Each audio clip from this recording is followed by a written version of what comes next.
Assalamualaikum warahmatullahi wabarakatuh. Ahlan wa sahlan. Kaifa halukum? Sabahul khair. Semoga kalian dalam keadaan sehat walafiat. Amin Allahumma amin. Baiklah, untuk kesempatan kali ini kita akan belajar mata pelajaran akidah akhlak kelas 9 MTS semester Gasal. Tentunya dengan saya Pak Fatur, ini di bab 1 bagian kedua. Di bagian 1 kemarin sudah tentang kiamat, dalil akli dan dalil nakli. Nah, sekarang kita bab 2, yaitu apa yang berhubungan dengan hari kiamat saja. Oke, tentunya dengan saya Pak Fatur ya, dari MTS NU 04 Mu'alimin Waleri. Oke, langsung di sini ada gambaran materi bab 1 bagian kedua dari iman kepada hari akhir.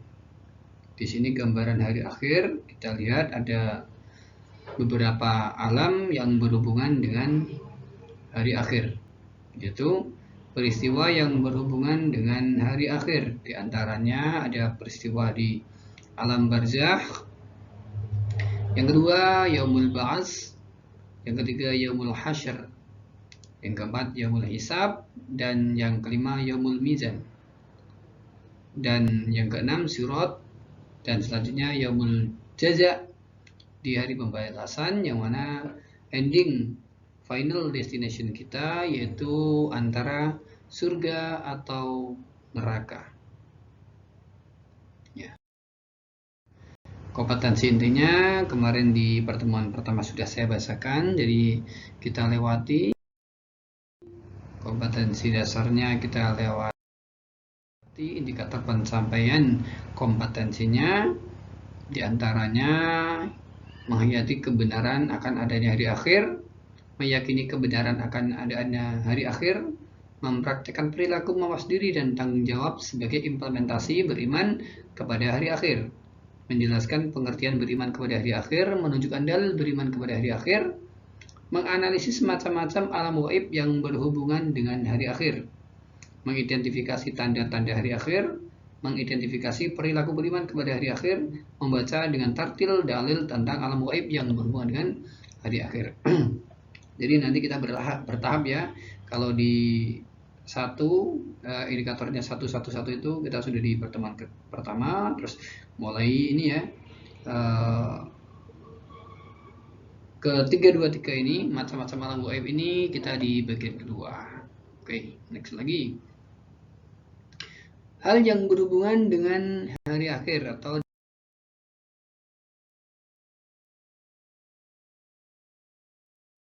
ini peristiwa yang berhubungan dengan hari akhir, yaitu di antara di sini ya.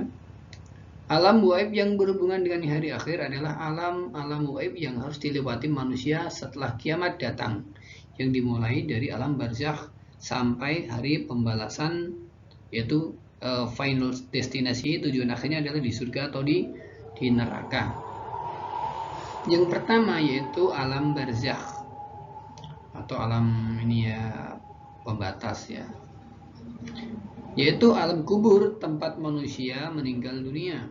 Di dalam alam kubur, jika manusia yang telah meninggal dunia diperlihatkan dengan kedamaian, kesejukan, keindahan, dan segala kebahagiaan lainnya, maka pertanda manusia itu di hari akhir kelak akan masuk surga. Tetapi sebaliknya, jika manusia yang telah meninggal dunia di alam kubur ditampakkan oleh berbagai macam penderitaan dan siksaan, maka menandakan di akhirat manusia itu akan masuk neraka. Jadi kita lihat ini betapa ngerinya ya, malam pertama di alam kubur. Ya, terus ini alam kubur tempat kita nanti mati ya. Oke, next lagi. Yang kedua, Yaumul Ba'ats, yaitu hari bangkit. Hari kebangkitan manusia, yaitu hari bangkit manusia dari alam kuburnya.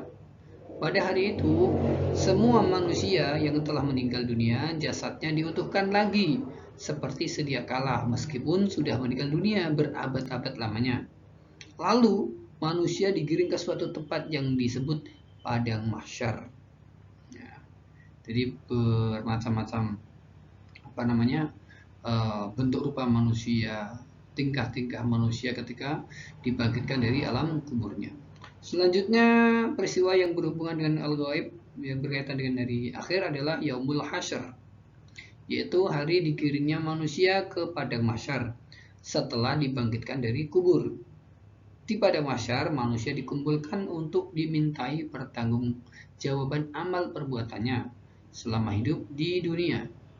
Malaikat pencatat perbuatan manusia akan menunjukkan kepada masing-masing orang atas izin Allah Subhanahu wa taala. Tidak ada catatan yang salah, apalagi catatan bohong, karena selalu diawasi oleh Allah Subhanahu wa taala. Jadi kita disuruh membaca kitab kita sendiri, Iqra kitabaka, gitu kan. Jadi kita suruh membaca kitab kita sendiri. Jadi hanya pada hari ini kita hari hisab itu untuk membaca kitab kita selama hidup di dunia. Next. Nah, ini.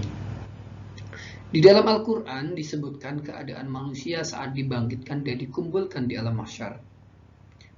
Yaitu tertera dalam Al-Quran surat Al-Zalzalah ayat 6. Bismillahirrahmanirrahim.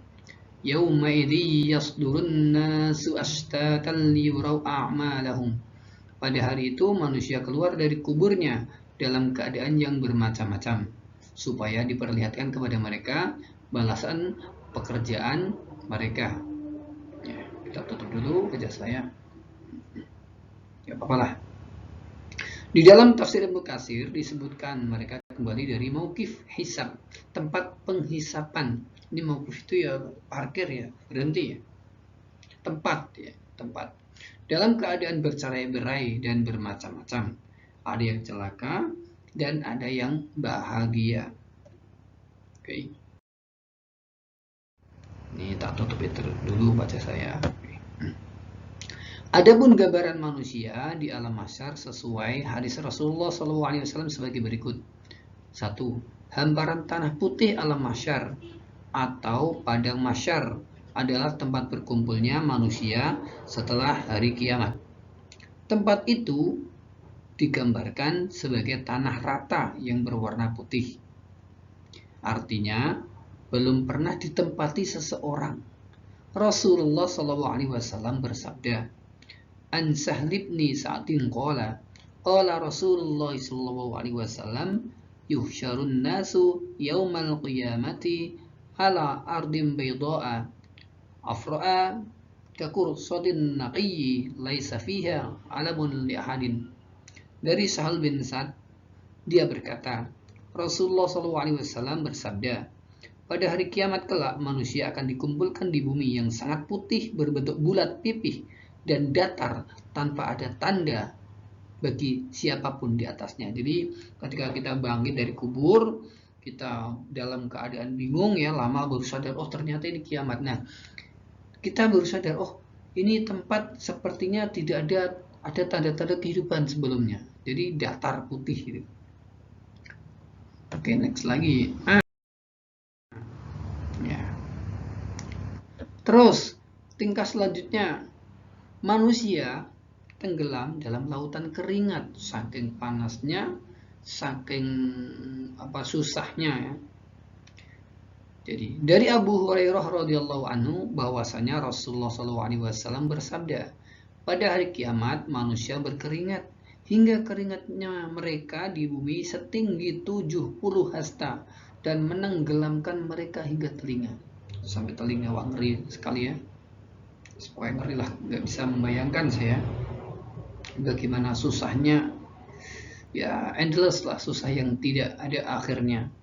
Selanjutnya ketika di padang mahsyar itu manusia dibagi 3 kelompok. Dari Abu Hurairah radhiyallahu an dari Nabi Shallallahu alaihi wasallam bersabda, manusia dibangkitkan atas 3 kelompok. Ada yang dalam keadaan senang, ada pula yang merasa ketakutan.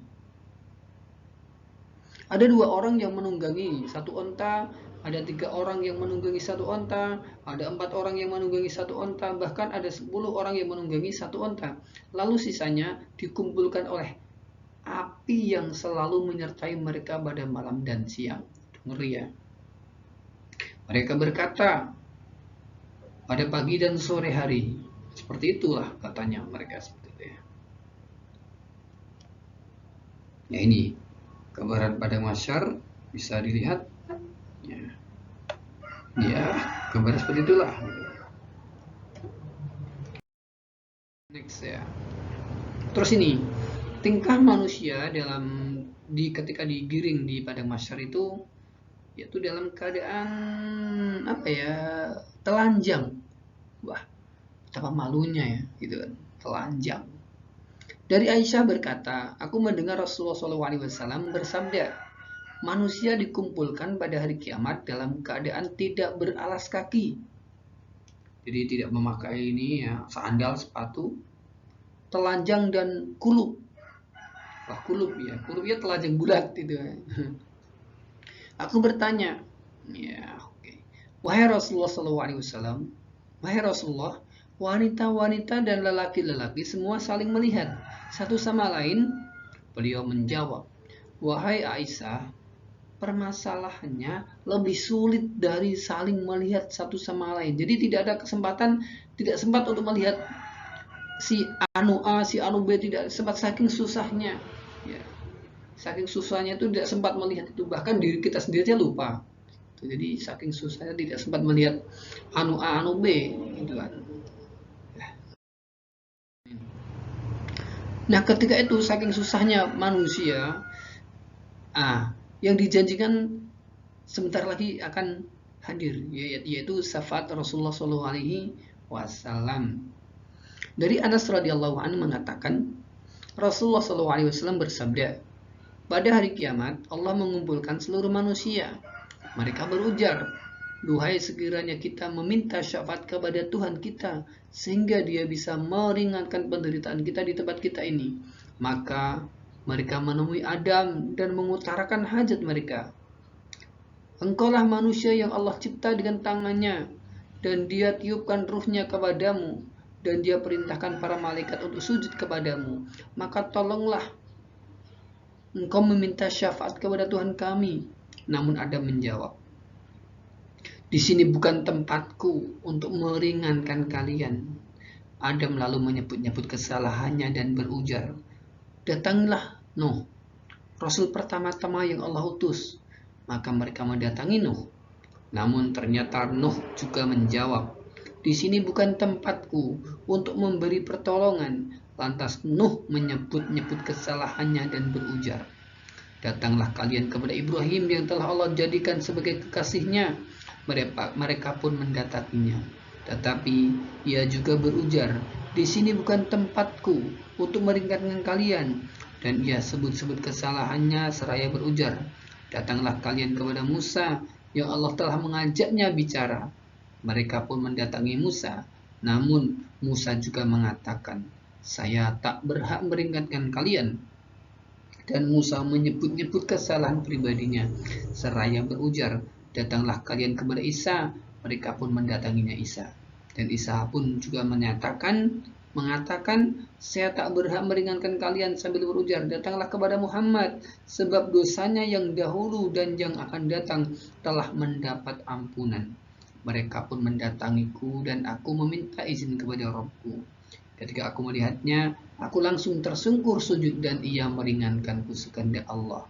Lantas ada suara memanggil-manggil, angkat kepalamu, mintalah, kamu akan diberi. Utarakan unek-unekmu, kamu akan didengar. Mintalah syafaat, kamu akan diberi. Langsung aku angkat kepalaku dan aku memuji Rabbku dengan pujian yang dia ajarkan kepadaku. Lantas aku memberi syafaat dan dia memberiku batasan. Kemudian aku keluarkan mereka dari neraka dan kumasukkan surga. Kemudian aku kembali dan tersungkur sujud semisalnya pada kali ketiga, keempat, hingga tak tersisa di neraka selain yang ditahan oleh Al-Quran.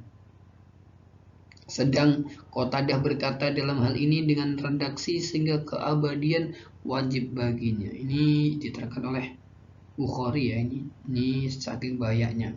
Jadi ada redaksi yang lain yang mana kesalahan-kesalahan para nabi itu seperti Nabi Ibrahim itu pernah berbohong ya. Pernah berbohong 3 kali. Pertama bohong masalah berhala, yang menghancurkan adalah berhala yang paling besar. Terus istrinya diakukan adiknya ketika disenangi sama Raja Mesir apa ketika itu ya. Itu kesalahan-kesalahannya. Tapi kalau ini langsung ditunjuk menyebutkan kesalahan-kesalahannya. Ya apa hikmahnya bahwasanya daripada ini adalah syafaatnya Rasulullah Shallallahu Alaihi Wasallam. Nah ini gambaran pada masyar ya. Kita bisa lihat ini matahari seolah-olah ada di dekat di atas kita, dan ini panasnya sehingga warnanya hampir sama dengan warna matahari saking menyatunya itu. Ini al-mahsyar dan ini hari ya berkumpulnya manusia digiring. Selanjutnya setelah digiring di padang mahsyar yang lamanya tidak tentu ribuan tahun, bahkan sama dengan 50.000 tahun seharinya dibanding di dunia ini ya. Oke, yaumul hisab, yaitu hari dikumpulkannya manusia di padang mahsyar untuk dihitung amalnya. Selama hidup di dunia, semua anggota tubuh akan bicara sendiri tanpa disuruh dan tanpa ditanyai. Jadi itu. Al-yawma nakhtimu ala afwahihim wa tukallimuna aydihim wa tashhadu arjuluhum bima kanu yaksibun. Ya. Terus malaikat sebagai pengawas ketika semua anggota tubuh bicara untuk mempertanggungjawabkan perbuatan manusia yang memilikinya. Jadi malaikat pengawas ini. Jadi tidak bisa bohong. Ya, kalau lidah itu kan bisa bohong, lidah tak bertulang ya. Next lagi. Yaumul Mizan, yaitu hari dikumpulkannya manusia di padang mahsyar untuk ditimbang amal perbuatannya selama hidup di dunia. Sebagaimana saat dihitung amal perbuatan manusia, semua anggota tubuh juga berbicara sendiri-sendiri, melaporkan atas apa perbuatan yang telah dilakukan oleh si empunya selama hidup di dunia. Wah, ngeri. Ini ada orang yang ini ilustrasi ya, suratul mustaqim, surat jadi seperti selai rambut ini jatuhnya ke neraka. Yaumul mizan ya. Next ya. Sirat, yaitu jalan menuju surga. Sirat sering disebut sebagai jembatan siratul mustaqim. Bagi manusia yang beramal baik, berjalan lewat sirat akan sampai ke surga. Bagi yang beramal buruk, jalannya tidak sampai ke surga tetapi jatuh ke jurang neraka. Ini gambar surat itu ada rantai yang selalu menyambar-nyambar bagai kilat ya, rantai berapi itu ya, yang senantiasa menyambar-nyambar itu. Ini gambaran siratul mustaqim, surat ini. Next slide. Terus yaumul jaza, hari pembalasan. Itu pembalasan itu dibalas ya amal-amal yang dulu di dunia diperbuat, mau ke surga atau neraka gitu. Yang pertama gambaran surga. Surga adalah sebutan sebuah tempat yang penuh kenikmatan dan kebahagiaan di hari akhir. Surga disediakan bagi orang-orang yang takwa kepada Allah Subhanahu wa taala. Ya, widatil muttaqin, gambaran kenikmatan di surga sebagaimana ditegaskan dalam firman Allah Subhanahu wa taala. Bismillahirrahmanirrahim. Wa ammal ladzina su'idu fa fil jannati khalidina fiha ma damatis samawati wal ardu illa ma syaa rabbuk ata'an ghaira majdud. Artinya, adapun orang-orang yang berbahagia, maka tempatnya di dalam surga. Mereka kekal di dalamnya selama ada langit dan bumi, kecuali jika Tuhanmu menghendaki yang lain sebagai karunia yang tiada putus-putusnya. Surat Hud ayat 108. Ini gambaran surga, ini gambaran keindahan surga ya, ada sungai, ada pepohonan, mencerminkan kesejukan lah ya.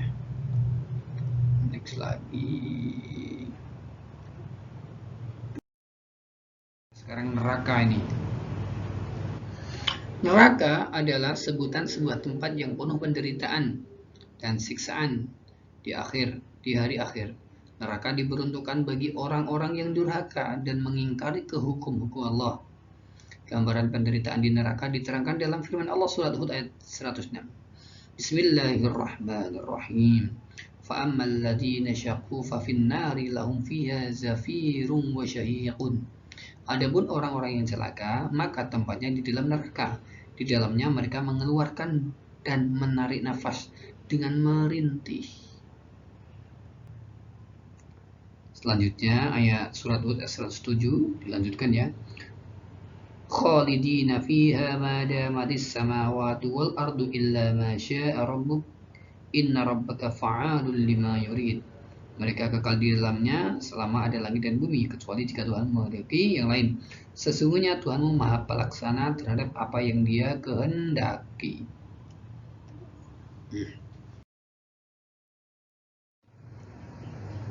Nah, ini adalah gambaran neraka. Kita bisa dilihat ini gambar satu, ini jembatan sirat dan masuknya ke neraka. Yes. Kita lihat gambaran neraka ini.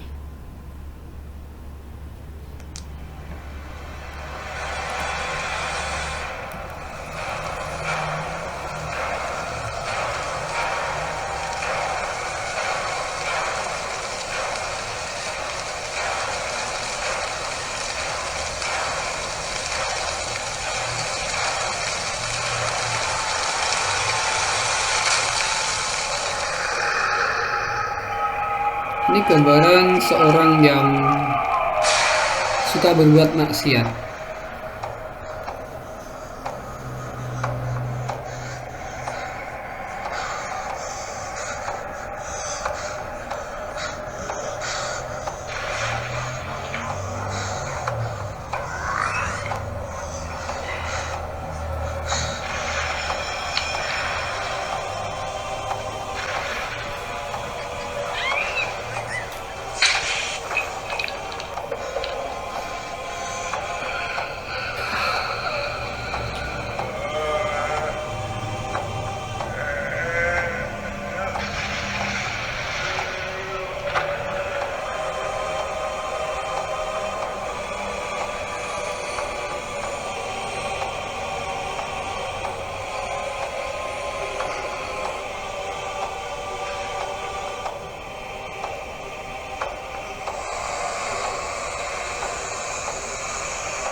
Ini adalah gambaran siksa neraka. Ini dari film Thailand kayaknya, tapi gak apa-apa. Yang penting kita bisa mengambil hikmah di balik film ini ya. Sebenarnya hampir sama sih. Jadi setiap perbuatan pasti ada balasannya.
Wah.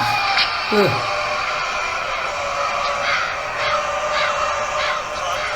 Dimakan burung gagak nih.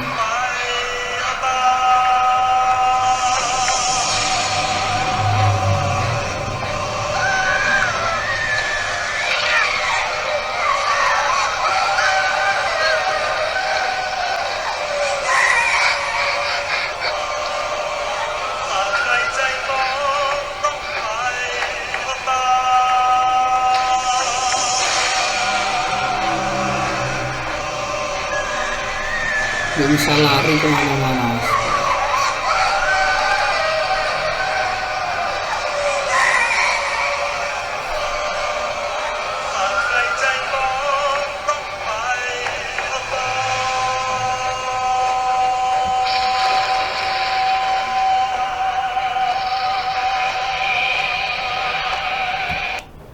Nah, sekarang kita lihat selanjutnya, ya. Gambaran selanjutnya kita lihat belum ya, ini kita lihat ya selanjutnya.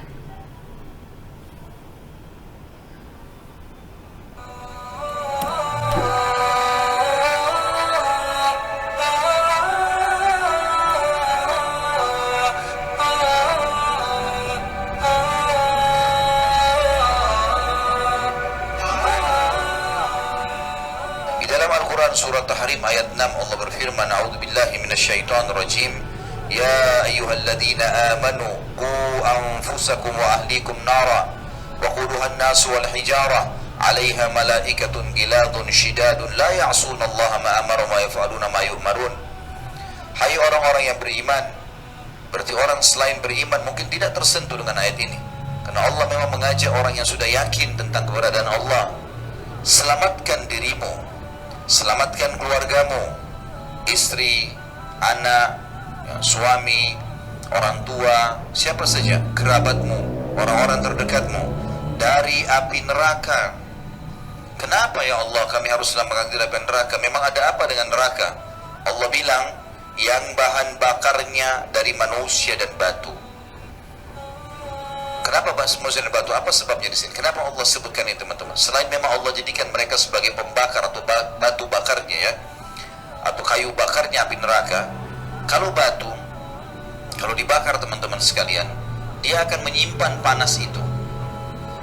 Sampai beberapa hari pun bisa menyimpan panas. Dan dia sangat efektif untuk digunakan, batu panas. Dan batu ini elemen yang bisa menyatu dengan udara. Kalau udaranya dingin dia akan dingin, kalau panas ya panas.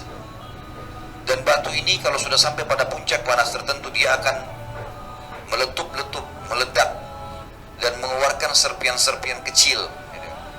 Begitu juga sama dengan manusia. Manusia itu kalau dijadikan dibakar, maka ada anggota tubuhnya yang mengeluarkan letupan-letupan. Kata ulama tafsir, Allah menyebutkan yang bahan bakar dari manusia dan batu, maksudnya kalian akan merasa ngeri melihat itu. Ini saja sudah siksaan, belum kalau kita dikena dengan apinya.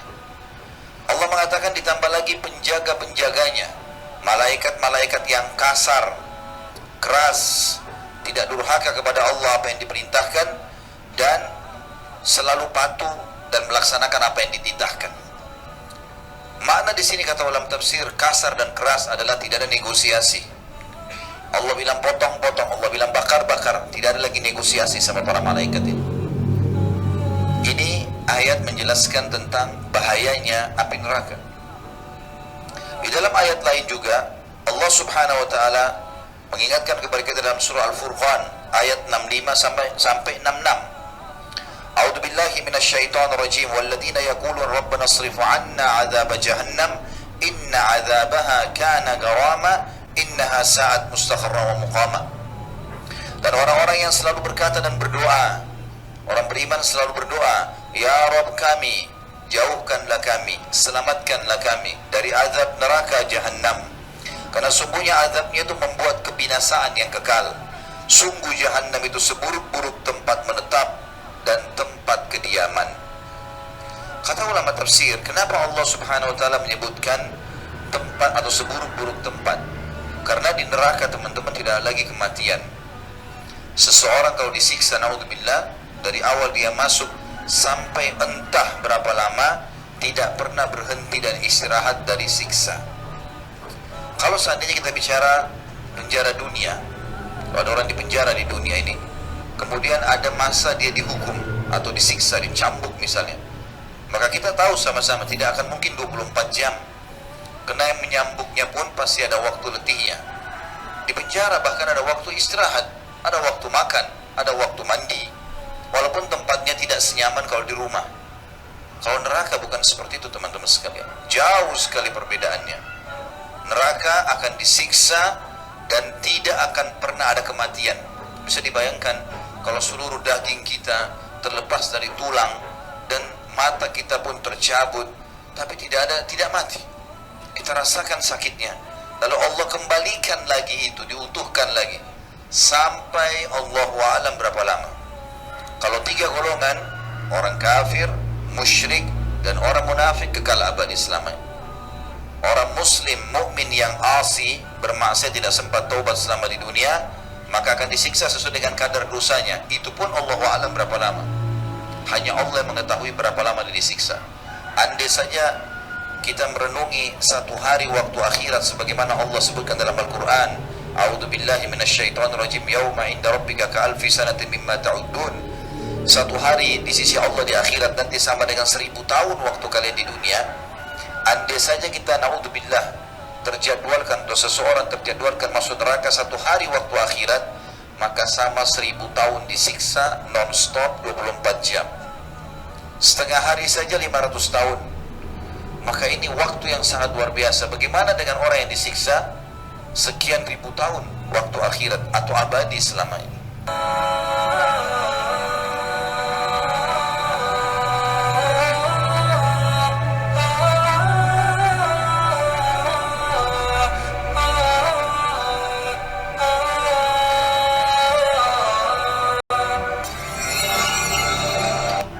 Baik, sudah selesai. Kita hentikan dulu, tidak, stop. Oke.